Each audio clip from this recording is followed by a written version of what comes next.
This video sponsored by Buy More Shopping app. டிஸ்கிரிப்ஷனில் link கொடுக்குறேன், check பண்ணி பாருங்கள். இப்போ நம்ம வாங்க வீடியோக்குள்ளே போகலாம். இன்றைக்கி நாம் பப்பாளி பற்றி பார்க்க போகிறோம். அதாங்க இங்கிலீஷில் பப்பாயான்னு சொல்வோம்ல, அதை பற்றி பார்ப்போமா? பப்பாளி அதிக சிட்ரஸ் அமிலம் அல்லது விட்டமின் சி உள்ளடக்கம் கொண்ட பழங்களில் ஒன்று. பரிந்துரைக்கப்பட்ட தினசரி உட்கொள்ளாக 1.5 மடங்கு அதிகமாக உள்ளோம். மற்றும் இந்த சக்தி வாய்ந்த ஆக்சிஜனேற்றியானது நோய் எதிர்ப்பு செயல்பாடு, கொலோஜன் உற்பத்தி மற்றும் தோல் ஆரோக்கியத்திற்கான கட்டுமான தொகுதியாகும்.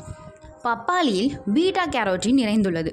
இது விட்டமின் ஏயின் முன்னோடியாகும். இது கண் ஆரோக்கியம், தோல் ஒருமைப்பாடு மற்றும் செல்லுலார் வளர்ச்சிக்கு அவசியம். பப்பாளி புரோட்டீன் குறிப்பிடத்தக்க மூலமாகும். இது உயிரணு பிரிவு, டிஎன்ஏ தொகுப்பு மற்றும் கரு வளர்ச்சிக்கு முக்கியமான பி விட்டமினை கொண்டது. இந்த அத்தியாவசிய தாது பப்பாளியில் ஏராளமாக உள்ளது. பொட்டாசியம் இரத்த அழுத்தம், தசை செயல்பாடு மற்றும் நரம்பு பரிமாற்றத்தை பராமரிக்கவும் உதவுகிறது. நார்ச்சத்து பப்பாளியில் குறிப்பிடத்தக்க அளவு உணவு நார்ச்சத்து உள்ளது. செரிமான ஆரோக்கியம், முழுமை உணர்வுகளை ஊக்குவிக்கிறது மற்றும் எடை மேலாண்மைக்கு உதவலாம்.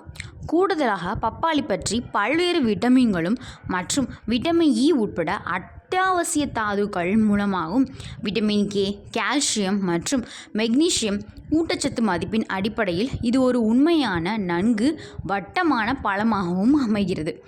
செரிமான ஆரோக்கியம் பப்பாளியில் பப்பைன் என்சைம் இருப்பதால் செரிமானத்திற்கு உதவும் திறனுக்காக புகழ்பெற்றுள்ளது.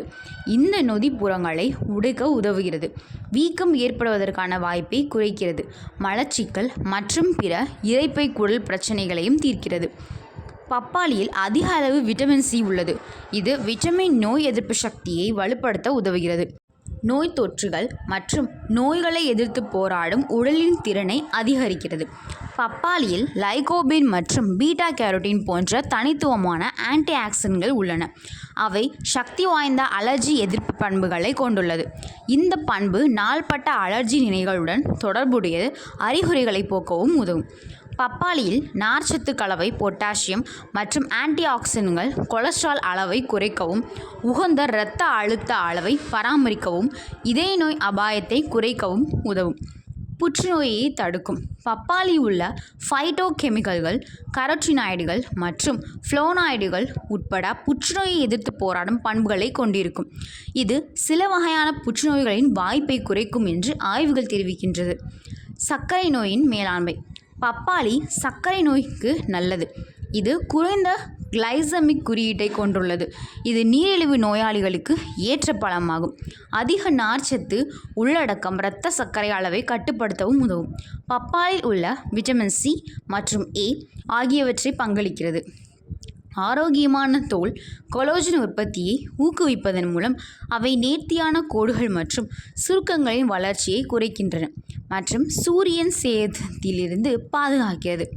பப்பாளியில் காணப்படும் பப்பைன் என்ற நொதி காயத்தை ஆற்றும் தன்மை கொண்டதாக நிரூபிக்கப்பட்டுள்ளது.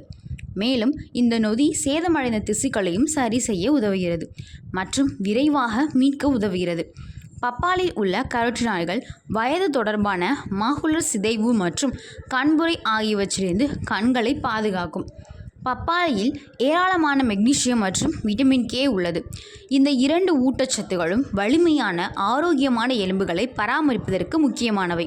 இருப்பினும் கர்ப்ப காலத்தில் பழுக்காத பப்பாளி பழத்தை உட்கொள்வதை நீங்கள் தவிர்க்க வேண்டும், ஏனெனில் இது தேவையற்ற கருக்கலைப்பை உண்டாக்கக்கூடும். ஓகே, இன்றைக்கி நாம் பப்பாளி பற்றி பார்த்தோம். இன்னொரு நாள் இன்னொரு வீடியோவில் பார்க்கலாம். பாய்.